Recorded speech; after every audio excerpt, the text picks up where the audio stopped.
Hi hello welcome to RS fashion. ఎలా ఉన్నారండి? బాగున్నారా? నేనైతే చాలా బాగున్నానండి.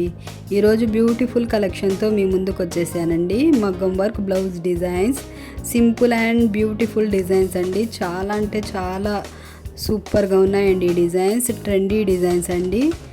మా ఛానల్ని మొదటిసారిగా చూస్తున్నారా? అయితే మా ఛానల్ని లైక్ చేయండి, షేర్ చేయండి అండ్ సబ్స్క్రైబ్ చేయండి. ఇంకా స్కిప్ చేయకుండా చివరి వరకు చూడండి వీడియోని. చాలా బ్యూటిఫుల్ డిజైన్స్ అండి. ఎలా అనిపిస్తున్నాయండి డిజైన్స్? మీకు నచ్చుతున్నాయా? అయితే వెంటనే స్క్రీన్ షాట్ తీసుకొని మీ దగ్గరలో ఉన్న వర్క్ షాపుల్లో కస్టమైజ్ చేయించుకోండి. ఇంకా మా ఛానల్ని సబ్స్క్రైబ్ చేసుకున్న ప్రతి ఒక్కరికి ధన్యవాదాలండి. ఎలా అనిపిస్తున్నాయండి డిజైన్స్? మీకు నచ్చుతున్నాయా? అయితే కామెంట్ రూపంలో తెలియజేయండి. ఇంకా ఏమన్నా new model and trendy designs ఏమన్నా కావాలంటే మాకు కామెంట్ చేయండి. వెంటనే న్యూ మోడల్ అండ్ ట్రెండీ కలెక్షన్తో మీ ముందుకు వచ్చేస్తుందండి ఆర్ఎస్ ఫ్యాషన్. ఓకేనండి. ఇంకా న్యూ మోడల్, ఇంకా న్యూ కలెక్షన్తో మరో వీడియోలో కలుద్దామండి. Thanks for watching. బాయ్ అండి.